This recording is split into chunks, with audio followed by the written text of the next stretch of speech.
What's up, everybody, and welcome to another episode of Business and Biceps. And you better wake your ass up, because on today's show, Johnny and I are going to keep it rolling. You guys loved our answers on the last episode.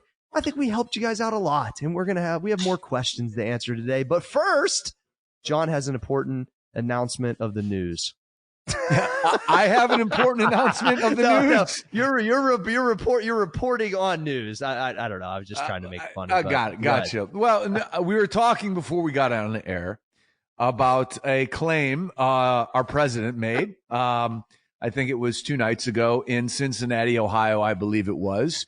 And he let the world know that he would be responsible for curing cancer and AIDS, Corey.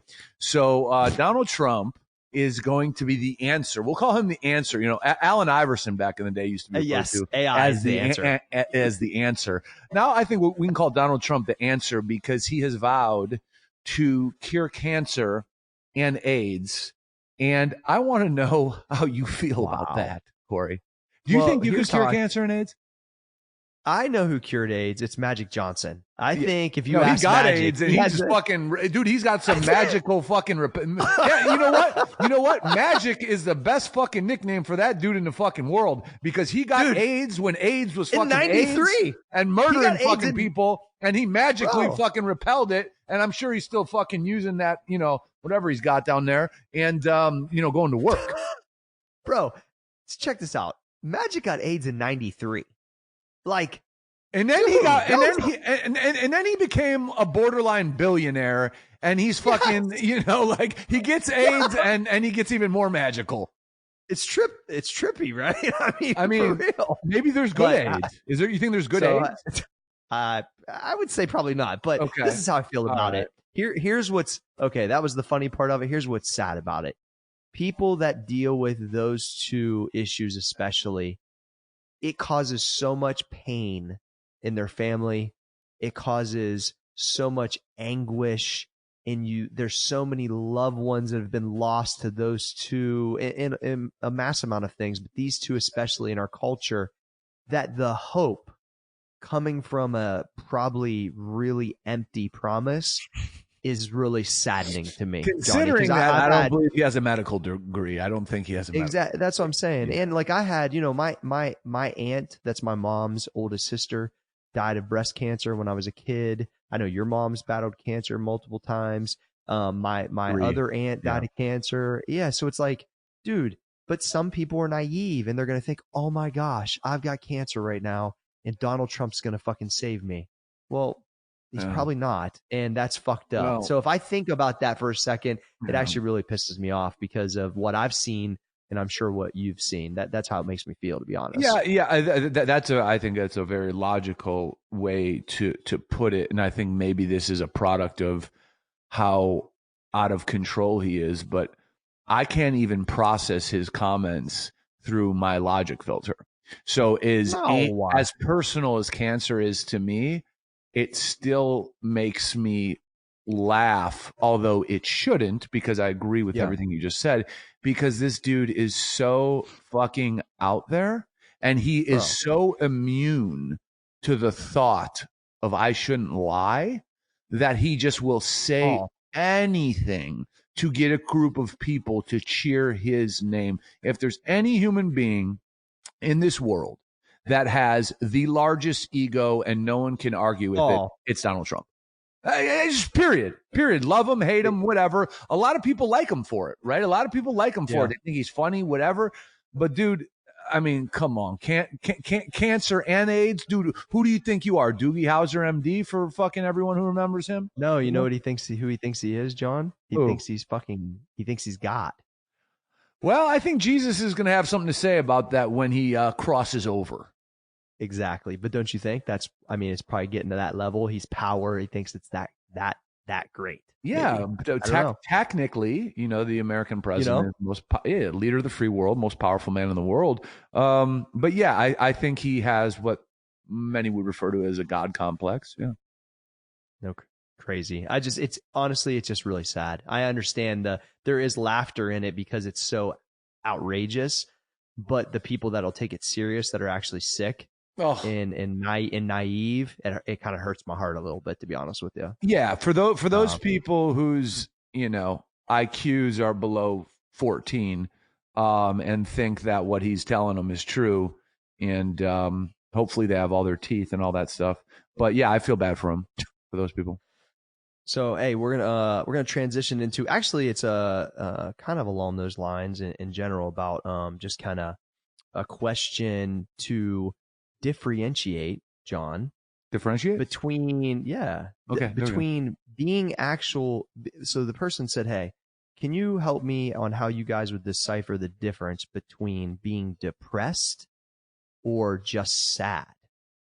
And is there is there a stark difference? And I'd love to hear what your thoughts are on that question. It's interesting. Yeah. So I did my best job to pick my brother's brain, who's got a master's in clinical psych, just because psychology, I believe, is hand in hand with business. So I always ask him questions and all this stuff.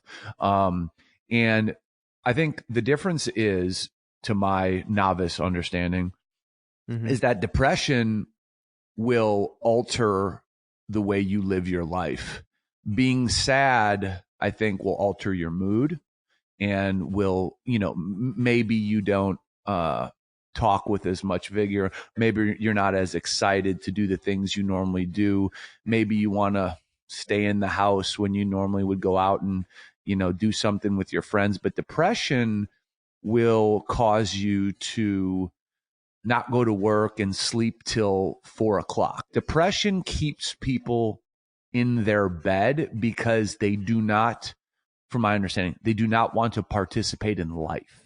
So it's a very slippery slope, and depression, when untreated, leads to suicide, because when you're essentially sleeping to kill the day so you can just get through it, the next step is, I want to kill the day and the night. And then after that, you might want to, do something to yourself. So I think if you feel depression and you fit the mold of, I don't want to wake up and face the day, please just see a professional. That's all. I think that's really well said, because there's so much more awareness going on now. I think this was a really good question, because this person was probably asking to try to see for themselves what feelings they have, and they probably are a loyal listener. And I agree, like, if it's hindering your day-to-day operation and you literally find yourself isolating yourself, I believe, not wanting to be around normal family and friends that you would be around, and no one's heard from you for a while, and like you said, you're staying in bed a lot, that's a stark difference than being upset or sad about your cat dying or something at your job or whatever. So I think it's that's a great indicator. If it's messing up with your day-to-day life at a high level, or even just a small level, try to nip it in the butt and get some help quick. So well said, Johnny. Man. Yeah. One of the other questions that we had, which I think was really good, was the way that you prioritize. And this is for somebody that's in businesses or has multiple businesses. They want to know the workflow of managing multiple businesses, John. Like, I know it's probably a pretty basic answer, but at the end of the day, this is, a lot of people see the things that we're doing, and they've been listening and watching as we've done multiple businesses, and then we're adding to our essential business portfolio. It's like, how do you then allocate the time? Yeah. So I think you have to look at, my first answer would be always look to the numbers. So you have to prioritize business and time by what's yielding you and what business is yielding the most revenue. But I also have a caveat there, because if you've established a business that is spitting out great revenue, and you've put good people in place, and it is operating with good guidance, it actually doesn't require as much of your time as, let's say, a younger business that is just getting up on its feet. Because when a younger business is just getting up on its feet, what it needs more than anything is the leadership of people who have done it before. Because it's so hard to take something that's not up on its feet and put it up on its feet. And then once you put it up on its feet, then you got to put the systems and the people and the processes around it. That takes precedence to me over your well-oiled machine that's spitting out a lot of revenue. But that doesn't mean that you don't have to juggle both. You just have to be able to identify where you're needed. And listen, there is no one answer, because different people have different skills, and different skills are needed at different times. So I don't want to throw curveballs everywhere.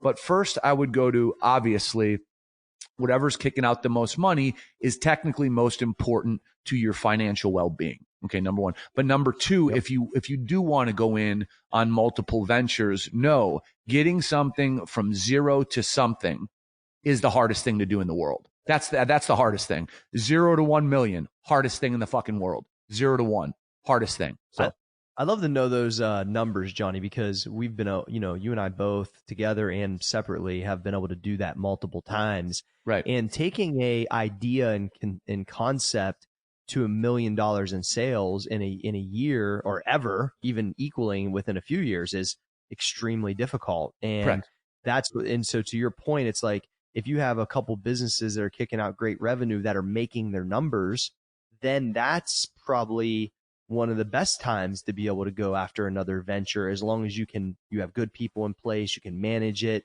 Now, if something starts to not make its numbers because you've been pulled away, that's when, in my mind, you would say, hey, we need to allocate more time over here, because of this. But this is a pretty high level question, but there is probably, some people that have one business that's kicking out good revenue and now has an interest somewhere else. And they're like, you know what?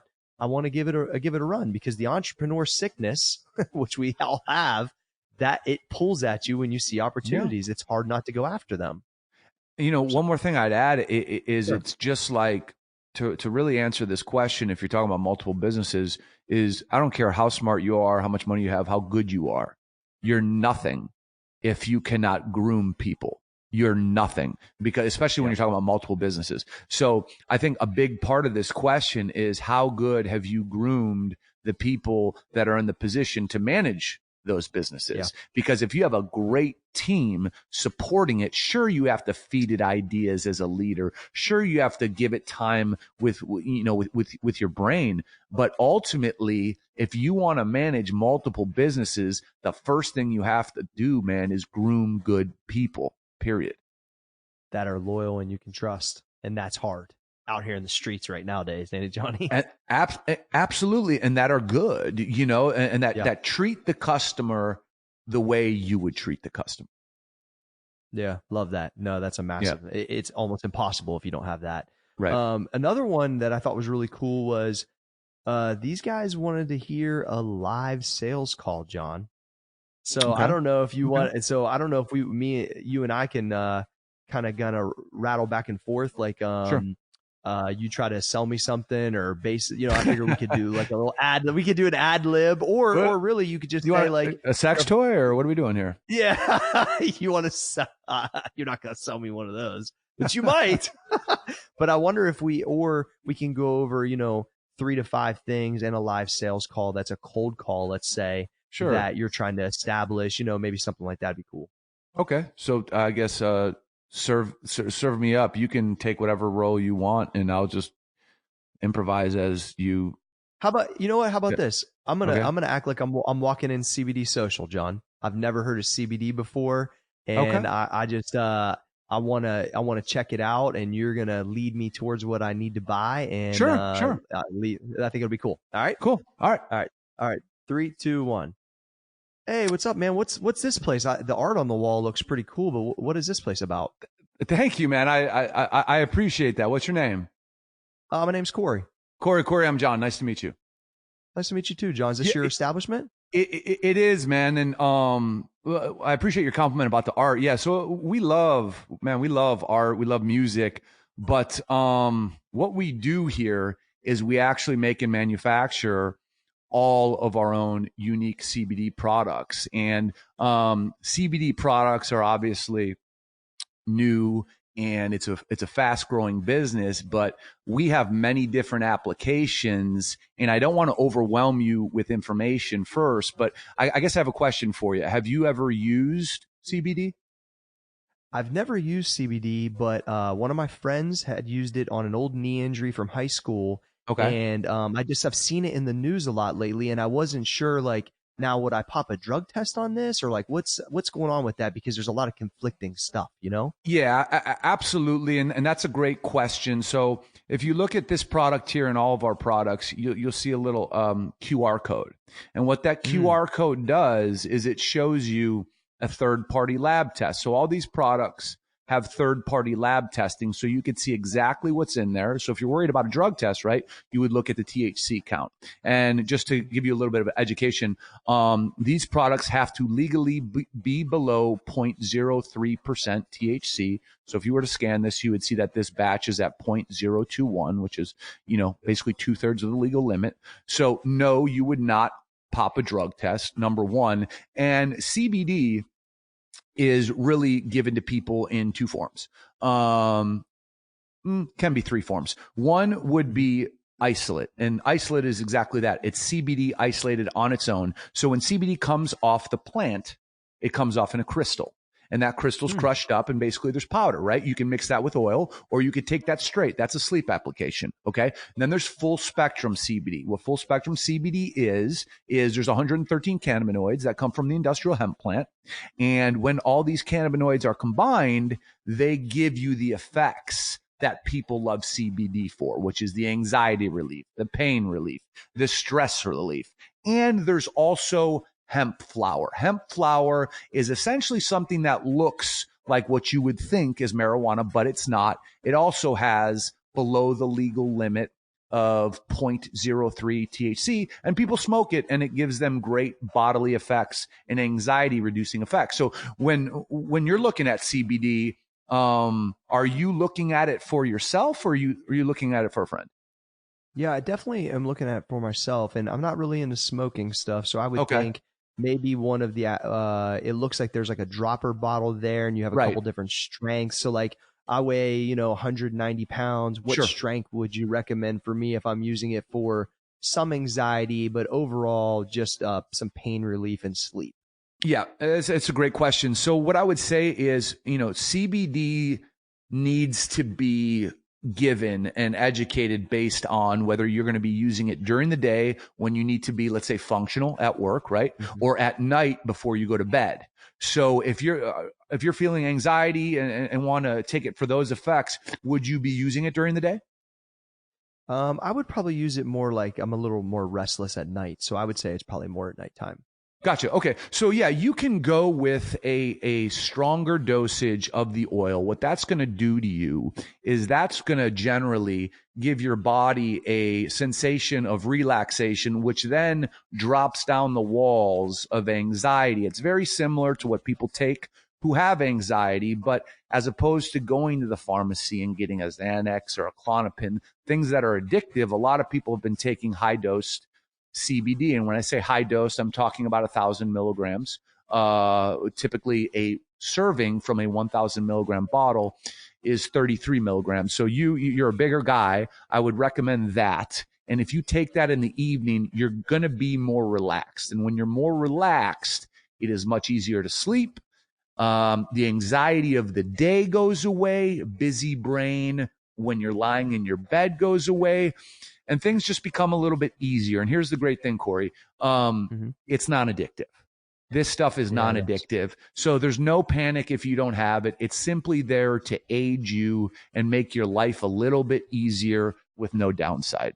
I would, what I would say to you is this is great, John. I think this, I think the amount of education, I've been in this door for 10 minutes, and I was kind of scared to walk in, and now I'm excited about purchasing one of your products. Yeah, no, what I wanted to ask you is, we have 11 flavors, cherry, watermelon, apple, banana, strawberry, and then we have non-fruit flavors like vanilla, chocolate, root beer, apple pie, pumpkin pie, and natural. Which one do you prefer? I would love vanilla.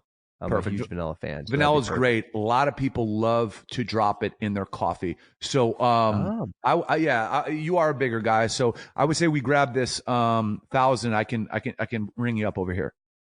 That'd be great. And one last question: if after I'm using this product, is it okay if I reach back out if I have any more questions? 100%. Feedback is what we thrive on because, a lot of big hospitals, doctors are being suppressed on studying this stuff, CBD, because big pharma is not making money on it. So we rely on trial and error. We rely on customer feedback. So you could find us online at CBD Social. So if you don't live here, just go to the website and pick out the product that you like. And we welcome feedback because the whole industry is learning every day about what this substance can do. And the results have been pretty phenomenal thus far. That's why the industry is growing so fast. All right, great. Thank you. Thank you. Nice. So, John, quickly kind of break down where you led me on that and how, and I think that then, they heard the dialogue back and forth, sure. But it's like, what's a quick breakdown of where you took me to, what you did, blah, blah, blah. Yeah. The first thing I wanted to do is take myself away from the guy behind the counter in the store you just walked into, and I wanted to become a person. So the way I did that was find out who you are as a person. You're Cory. Mm-hmm. I'm John. So that takes me away from, in your head, the guy at the store. Now you're talking to John. And anytime, from a psychological standpoint, you call somebody by their name, that typically literally releases endorphins. It makes people feel good when they're referred to by their name. It's a sign of respect. From there, now we're on a little bit a better footing. We know each other just a touch more, as much as we could in 30 seconds. I addressed why you walked in. I explained to you that we liked art and music, but I definitely wanted to take the "Hi, I'm John" and turn it into an opportunity to educate you and then potentially sell you on our product. That's why I opened up with, hey, just so you know what we do here. Yeah, we do love art and music. That's what you see. But what we do here is this. And this is what this does. And then I ask a question, because when I ask that question, I'm going to get information on how to better speak to you. So you had a friend and you told me how you might use it. And then from how you might use it directs me down the path of how I can best sell it to you. Yep. I love it. And then the education was amazing, I think. And that's what takes down, they always say, like, the unknown is where the mystery and the scarcity is. Once you understand things, you feel way more comfortable to purchase or support. Sure. You take the taboo off it. That's a big thing. So, all right, good work, Johnny. Yeah. Next question was, dealing with abrasive people at work in business that doesn't come from a good place. Meaning, like, it's not somebody being hard on you because they're trying to like push you. It's somebody that's probably, I guess, potentially a hater or doesn't like you, but you keep running into them in these work environments. How do you operate with them? So, I don't think it's safe to say ever that So for example, if someone's like, I know that person's abrasive because I know they don't like me. Well, unless you've said, hey man, come here. What's the deal? Like, I really would not like us to communicate like this. What's going on? Until you've done that, you cannot say with certainty that you know. And I think what a lot of people do is they assume, they judge someone else's action, and then they make a determination in their head before finding out if that's true. If more people would just look someone in the eye and ask them, hey man, like, why are you going sideways on me? Here's the deal. I'm here to work every day. You're in this office. It's best for both of us to get along. Is there something we need to talk about?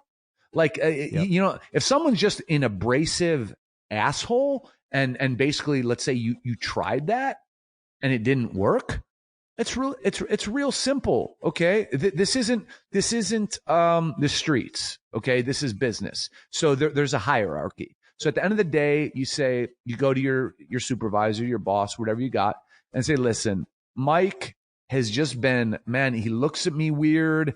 He's called me names in front of people. I don't want to go to that level from a professional standpoint. I sat down with Mike to try to talk to him, try to work it out. He wasn't interested. He continues to do this. So now I'm bringing it to you because I don't want to disrupt this office in an unprofessional manner. And I need support here because it's not good for the production of anyone in this office to see someone who's using that kind of language or walking around with that kind of energy.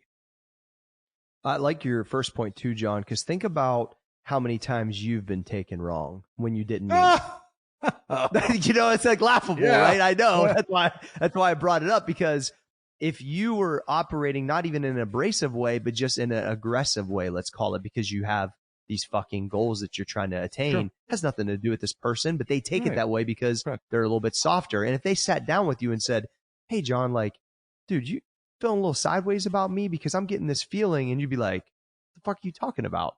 And then, and then a person would be like, oh, I was. So most people do assume this, I think. And then if you do take it head on, which back to one of our old episodes, you didn't listen about confrontation.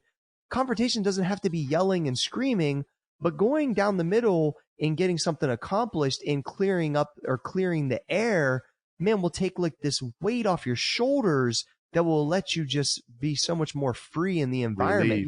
Relief. Yeah, it's relief. And what happens if they do say, nah, motherfucker, I don't like you? Well, then you know what time it is. That's unprofessional. That's just unprofessional.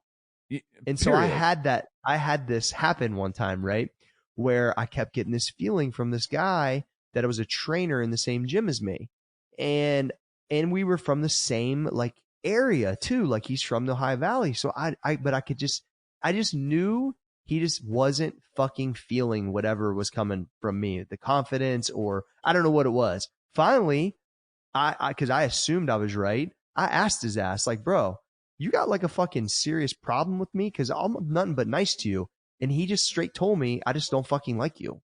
Like straight up, right? So I was like, oh, okay, well shit, at least I was right. But at the end of the day, like we didn't get anything accomplished other than we just never spoke. I never tried anymore, but at least I knew what time it was 100%. And so, but on the flip side, he always had a kind of mean face on. So what if he was just taken wrong and he would have said, nah, dude, like I just, you know what, this is just me. And I'm pursuing this goals and I'm not really even paying attention to you. There's that too. So I just think communication and just understanding is huge. And then I used to kill motherfuckers with kindness like crazy. I almost used to play a game with these type of people to say like, look, if you want to keep acting like a total fucking dick when I'm so nice to you, I would think unless you hate my guts, eventually you're just going to feel like a piece of shit. Now, some people can keep doing it, but I would almost play games sometimes with people like this just for fun because I already knew. I mean, at the end of the day, I always look at it like this. Hey, if you're thinking about me and I don't see you, just keep on. Like it's up to me to let it affect me. So if I've gone through the motions of trying to sit you down and talk to you, and you want to talk shit and be a hater, whatever. You're giving me oxygen all day long. You don't exist to me. And that's it, because I'm focused on my shit and you want to give my name, fucking throw it around. Okay, whatever. Do whatever you got to do, bro. You're not going to take me off my path. Love it. This question's on visualization, John. How much visualizing do you take part in? Interesting. That's what I thought. I don't think we've ever talked about this. Yeah, I don't know how much I visualize, to be perfectly honest, because I think I'm more comfortable with fluidity. So, like, for example, here's how I could describe it. So I used to have this talk all the time with UFC fighters that I would manage, because some of them would literally go over the fight for 4 months leading up to the fight in their head 1,000 times. Wow. 1,000 times. They literally would visualize the walk to the cage. They would visualize Bruce Buffer. And some of them would just basically be like, hey, when I get in there, whatever happens, happens. So I'm more of a, when I get in there, whatever happens, happens, because I've learned through experience in life, whatever you prepare for, whether it be to start a business or go out and compete, there's going to be obstacles that you cannot predict. So if I'm stuck on a vision and all of a sudden the vision has a fucking moat and there's no drawbridge, well then my fucking vision fucked me in my ass because I'm not ready to solve any problem. So I think I put my best foot forward with doing things based on objective information. And then from there, I have to be ready. Here's what I do visualize. What's the worst? What is the worst? Yeah. Take me to the worst, and I will spend my time trying to figure out if that worst comes to fruition, how to handle it. Because if that worst doesn't come to fruition, then I know the answers. They're easy. They're fucking easy. But if the worst comes to fruition, this is what we're going to do. So I think there's I'm going to ask you one more question, then I'll give you my 2 cents. Yeah. I believe that, like, for instance, we did the live sales call of a CBD social. Like, you probably saw that as a vision, though, right? Really clear. But then after it's up, then is it, or is so? It, Yeah. is so it to me, I classify that different. So to me, that's not visualization. Okay. To me, that's like muscle memory, right? That's like it's just like, you know, you take somebody down a road. It's almost like I don't have to think about it at all. It's just like, okay, I know I got to get them down to the road and best. Oh no, I'm talking about the actual facility itself, John. Like when you saw it, because that all came out of your brain, meaning like from the way it's decorated to where you want it. You know what I'm saying? That had to be some type of. You had to see that as a vision. I saw it as the vision was, I believe that this will connect with people, but in terms of the actual what it looked like, I had no clue. I just knew I was going to do the best possible job that I could do to make that vision of putting a certain style out that I could. But literally there was, for example, there's chairs, there's plants, there's things that were fucking ordered 5 days before we opened. Yeah, it was just like the vision was an environment that's dope, and the detail was on the fly. Well, and I guess really vision of something and visualization is a hair different kind of term too. I always think that I've visualized and try to put myself in certain situations to try to attach emotion to them before. A lot of the stuff I have read for years, that the Andrew Carnegie stuff and the Napoleon Hill stuff, had a lot of those type of things. And it's interesting because there is some times that I connected with certain goals on a almost like a emotional feeling level, and then when it actually happened, I had felt like I'd been there before, which was interesting. It's only been a few things, but it was almost eerie, right? And that's I don't know what part of brain you're tapping into though, but that I've experienced a couple times, and it was pretty awesome. I think that getting too deep into this though, sometimes, like you said, I think like a fighter could let themselves down on thinking it's going to go one way so much because they visualized it, but then they get in and Jose Aldo jumps and gives you a flying knee to the face and it's over.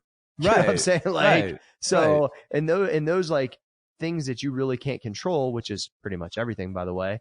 It's one of those things where I think you can't get super deep. It's almost like the 5-year plan type of talk, I think, to some degree. So I think it's cool to visualize your kind of what you aspire to be at times, and maybe certain really specific goals.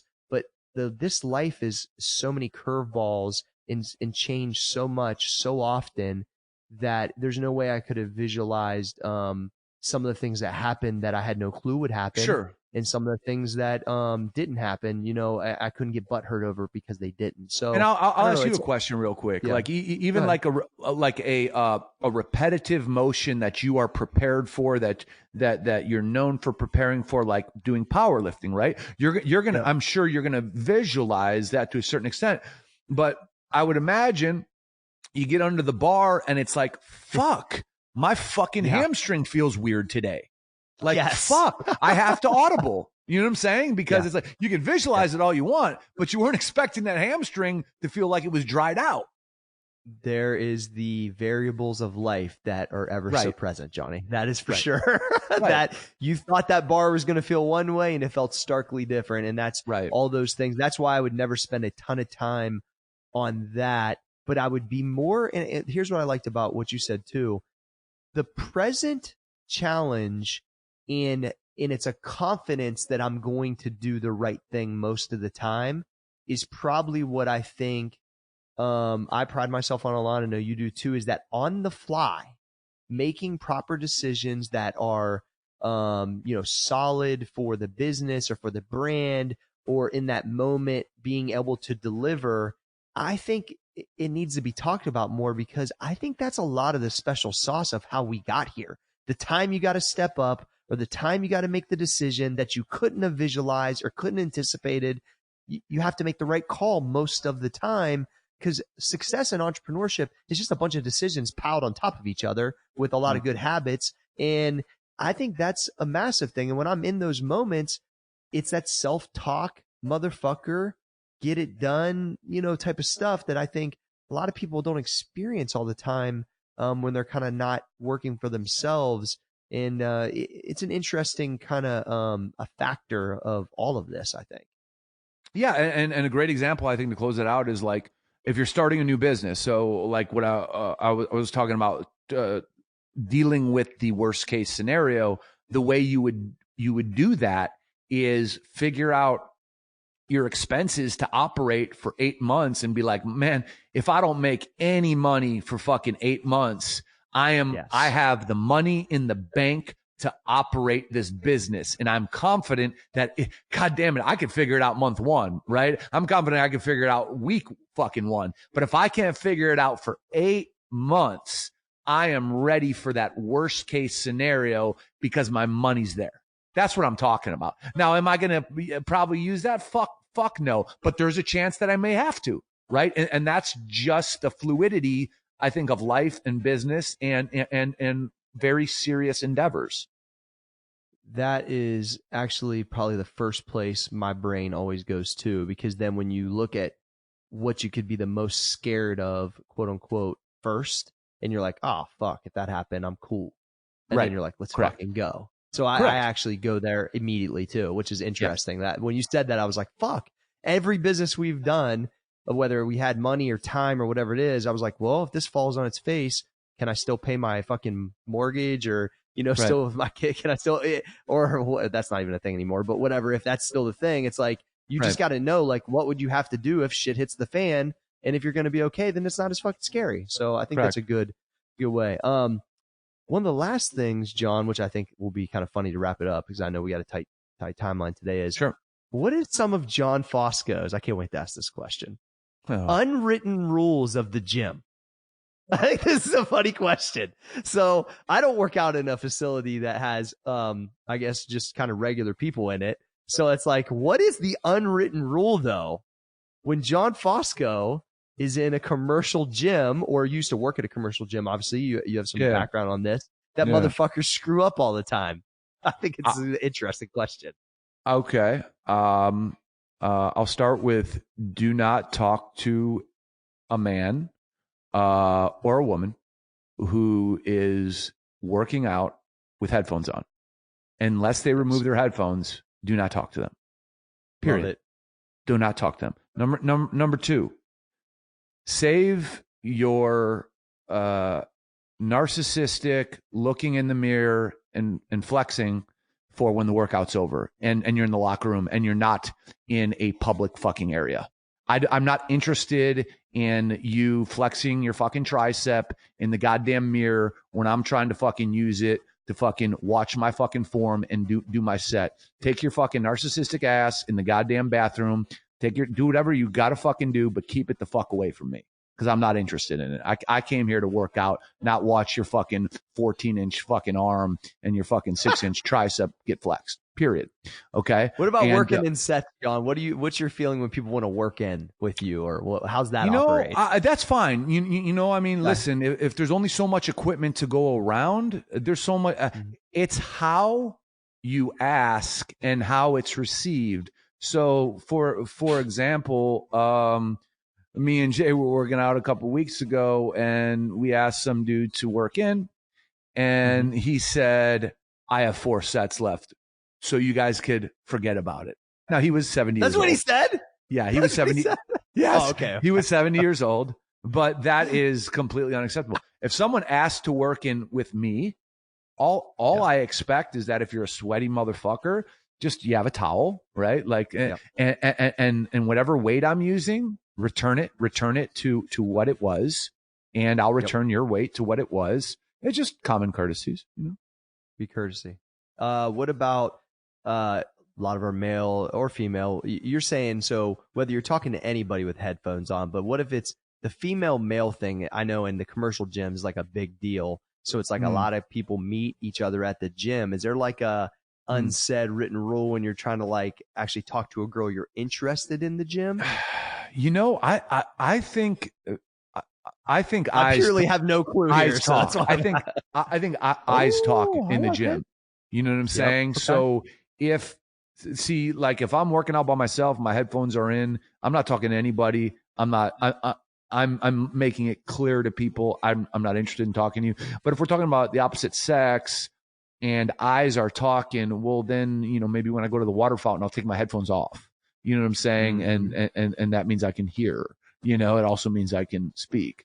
But in general, I mean, I work out to work out. I don't go there to pick up women. Chicks. So and there's a lot of women who are the same way. It's like, it's not. Listen, sure, there's some gyms where it's like, oh, dudes go try to grab chicks, whatever. I don't know if those are some gyms per se or just the style of person. Yeah, true. But I think if you're about your business and you're disciplined, it don't matter if the fucking, the Cleopatra's in the fucking gym. You're going to finish your workout unfazed. At least that's how I feel.